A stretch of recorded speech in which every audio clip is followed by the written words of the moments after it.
gist of the Harlem Renaissance, you have to follow the songs of Billie Holiday.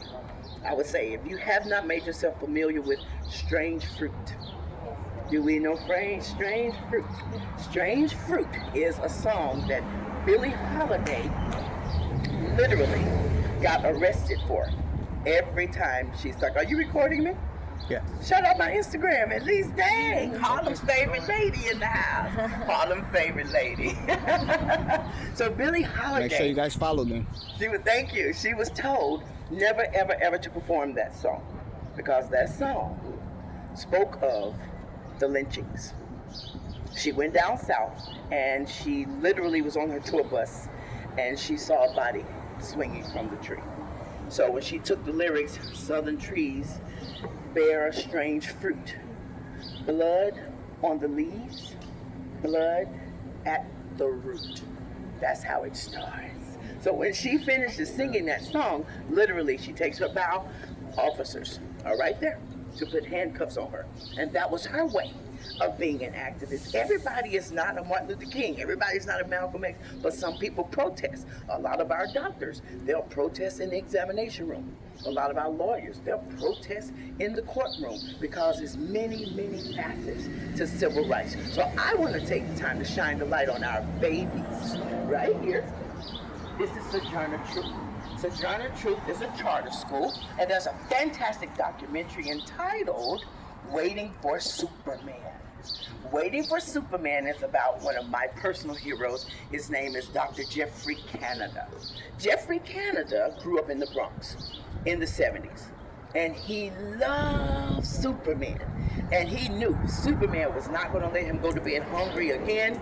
He knew Superman was going to save him and his family. Superman never came. So he vowed to himself to be Superman. He was going to study hard, he was going to go to Harvard, and he was going to come back to Harlem and save the babies. And boy, did he ever. By growing up in the Bronx, he understood the streets want our babies. Simply by walking to school, because you're in the 5th grade, you want to establish your independence. Mama, I can walk to school by myself. Well, little do you know, a gentleman is standing on that corner, might slide him an envelope and say, hey, little man, you want to make $50? Just take that package to that lady over there in the green dress. What has he learned? Just like that.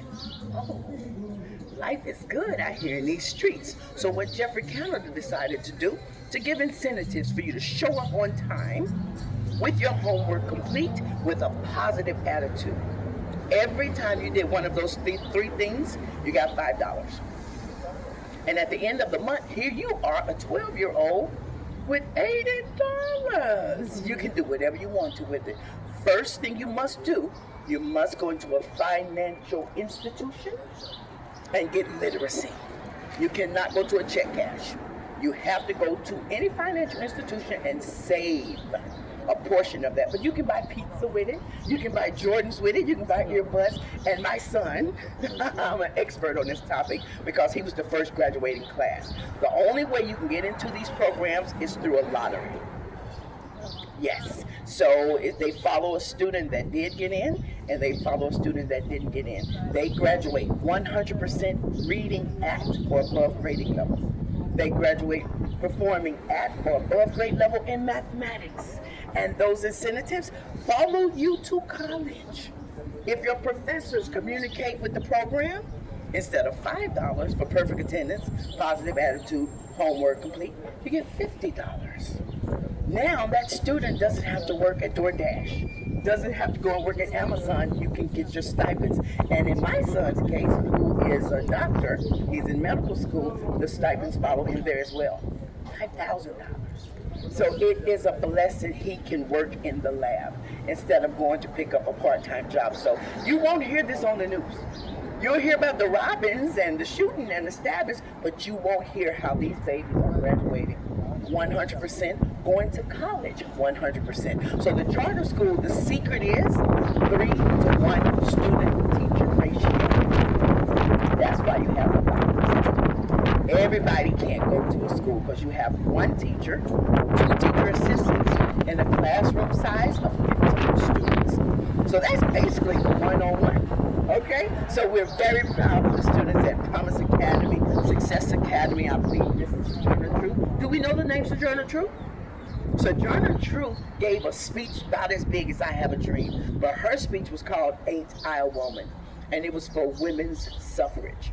Sojourner Truth was born a slave, and she literally was sold away with a herd of sheep. And because the sheep skirted about, she was able to escape. And Sojourner Truth talked about, ain't I a woman? I work out here and you get this white lady, she gets treated like a queen, but because I'm a black woman, I gotta work like a dog, like a man. So her speech was celebrated, Ain't I a Woman? And she is the first woman to have a statue in Central Park.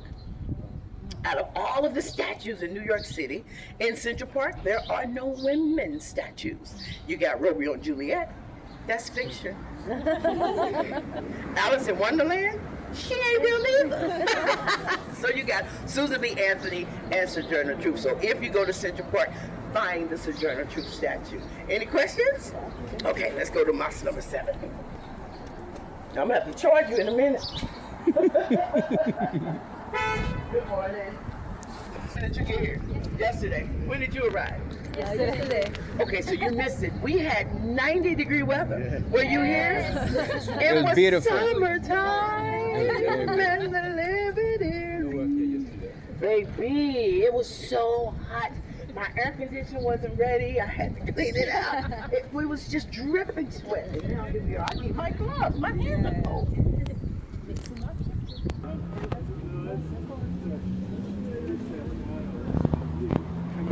It was about a group of indigenous people from Australia. 100%. Yeah. So. But no, they went from Melbourne. Oh, okay. And then they were New South Wales, and they went to Vietnam. Yeah. We're talking about the movie The Sapphires. It's like a Supremes type girl group, Destiny's Child, but Australian.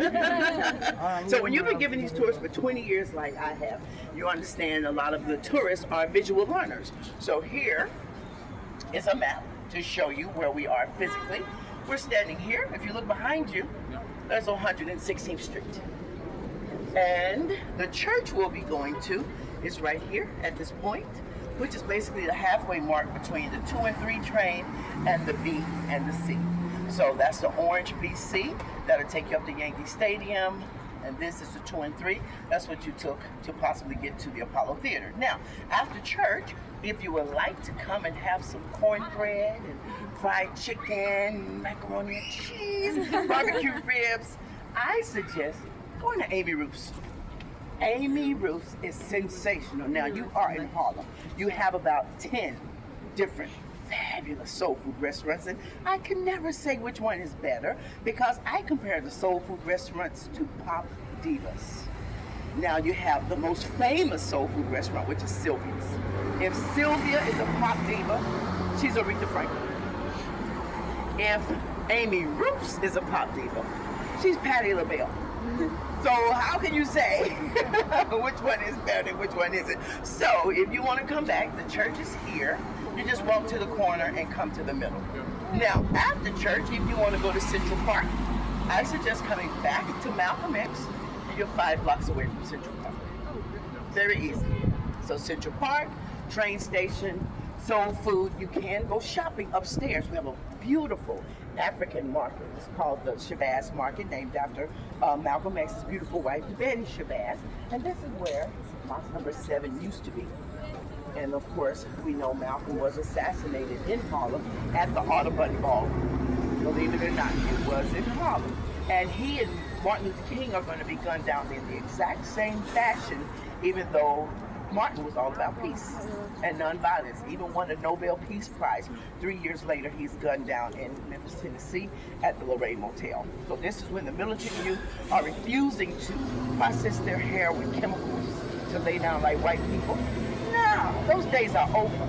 We're going to let our hair grow out of our scalps, defy gravity the way God intended for it to do. We're going to put on our colorful dashikis and put our fists in the air and do like James Brown said. Stand out. I'm black and I'm proud. And Aretha is teaching everybody how to demand R-E-S-B-E-C-T. So this is the era we're talking about, coming out of the Harlem Renaissance into the Civil Rights era. Now, How do we go from all of that black pride and black beauty and the movies, The Mac and Superfly and Chef, shut your mouth. All of those movies painted a picture of New York during that time is the Vietnam War. The Vietnam War comes to an end, and a lot of our veterans, unfortunately, are returning addicted to opium. Harsh, harsh reality. But we don't own the planes. The drugs are being dumped in America. While you got Ronald Reagan and his wife with this Just Say No campaign, drugs are being dumped in Compton, in Detroit, in Atlanta, in Chicago. Harlem is full of plays. And what really set it off is when that movie Scarface came out. Because Hollywood was dead broke in the 70s. Hollywood took all of the money from those blaxploitation films I mentioned, saved that wealth 10 years, and that's how you got money for Star Wars, The Terminator, Scarface, these motion pictures like E.T. All of those big motion pictures, Steel Magnolias, came from the struggles of the blaxploitation because they were not paying the directors, they were not paying the actors. Very, very, very, very little. So Scarface introduces a new drug, it's a classic. And this new drug is very expensive. And it's highly addictive. So when they find out a way to cook that sucker down and make it dirt cheap, that's when you got the crack in. And again, Harlem is going to be it.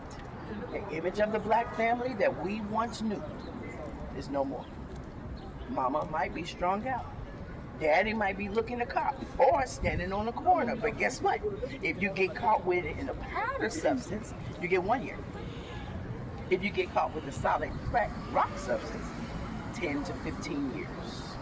This is going to bring on what we call mass incarceration. Another blow to the black family.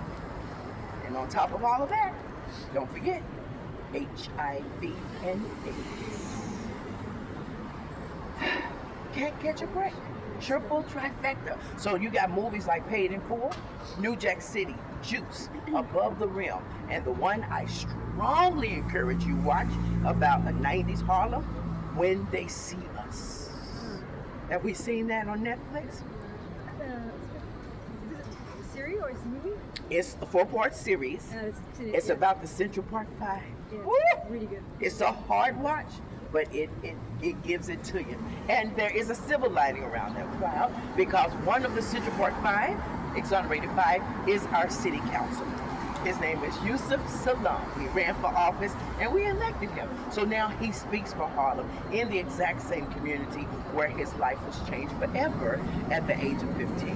So I'm going to take you to a tailor shop where I told you about dandyism. You can have those tailor-made suits. And then she asked about the music. So once you're getting into the Diana Ross and the James Brown and the Aretha Franklins, now you're getting more into the 70s, the Donna Summers, and you're getting more into Gladys Knight and the Pips. And then you get into the 80s, you're talking about Anita Baker and Melba Moore, Melissa Morgan, the true, in my opinion.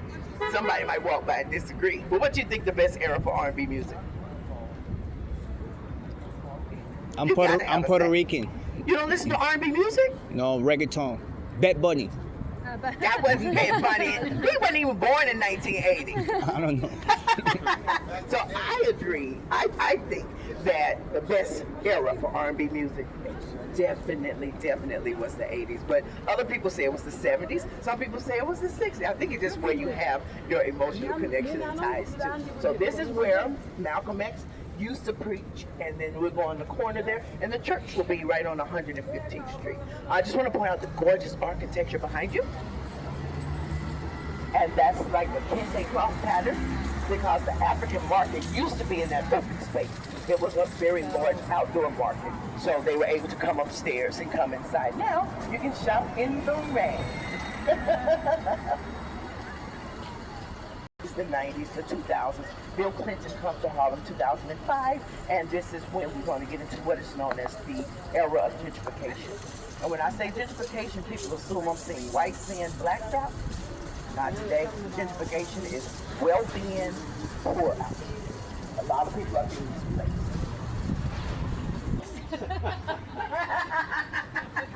How about it? I can see you in this pinstripe blue linen suit. Now this is Harlem dandyism at its finest. So this is timeless fashions. Men's wear from head to toe. So they'll take your measurements and make sure you are looking sharp when you go back home. Especially with Easter just around the corner. It looks like I see a little pink. I see a little, oh yeah, that's pink seersucker.